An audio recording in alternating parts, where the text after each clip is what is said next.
Many of us are frustrated with the nearly 80 million Americans who are still not vaccinated, even though the vaccine is safe, effective, and free. This is not about freedom or personal choice. It's about protecting yourself and those around you, the people you work with, the people you care about, the people you love.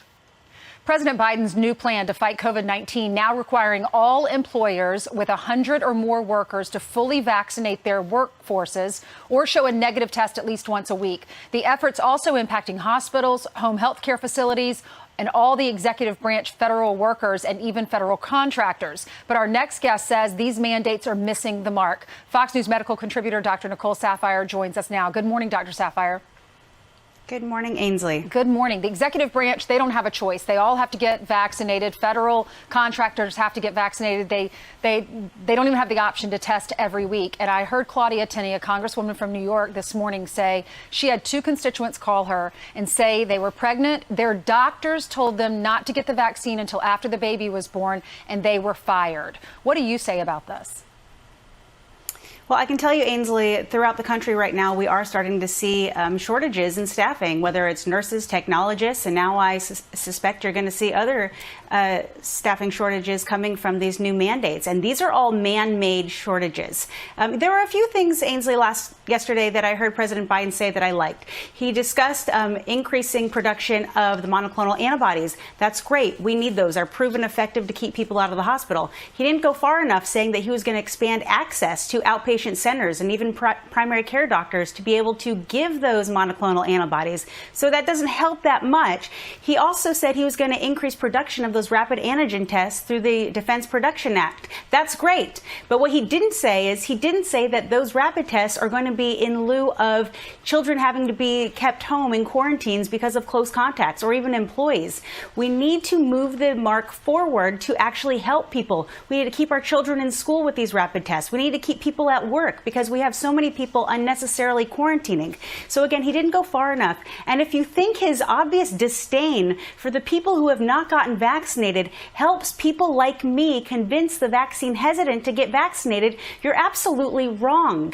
And so moving forward, by saying that he wants to protect the vaccinated from the unvaccinated with these mandates, he's just further undermining the confidence in the vaccines. The message should be these vaccines are doing a great job at protecting people from severe illness and death, and he should encourage everyone to talk to their doctors. But unfortunately, he continued with his groupthink regarding vaccines, which is completely wrong. They are far too black and white. They are not providing medical exemptions for some people who may have some sort of medical condition where their physician doesn't believe they should be vaccinated, or maybe they've already recovered from COVID-19 and have natural immunity and likely don't need 2 doses.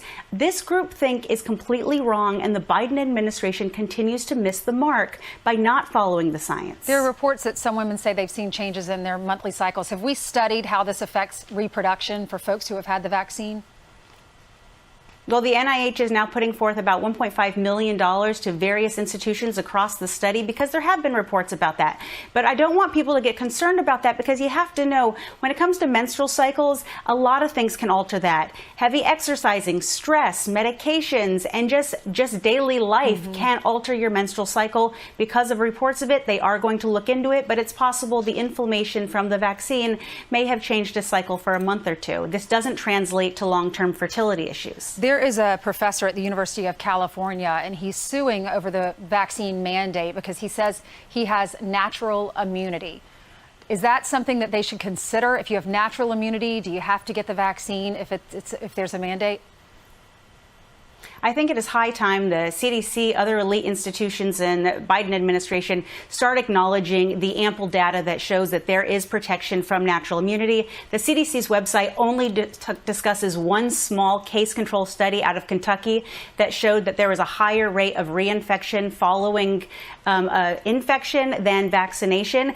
But that goes against all of these other studies throughout the United States and throughout the world, which are much larger studies that show there is great protection from natural natural immunity. There's also very good protection, even better, from one dose of the vaccine following infection. They don't necessarily need that second dose. Why they cannot get past this black and white, everyone needs the 2 doses, it really boggles the mind. The CDC acknowledges natural immunity with so many other viral infections, but they're getting in their own way right now when it comes to acknowledging natural immunity. We need to focus on the people who are not vaccinated, who have not recovered from COVID-19. Those people still remain the most vulnerable. Dr. Saphier, thank you.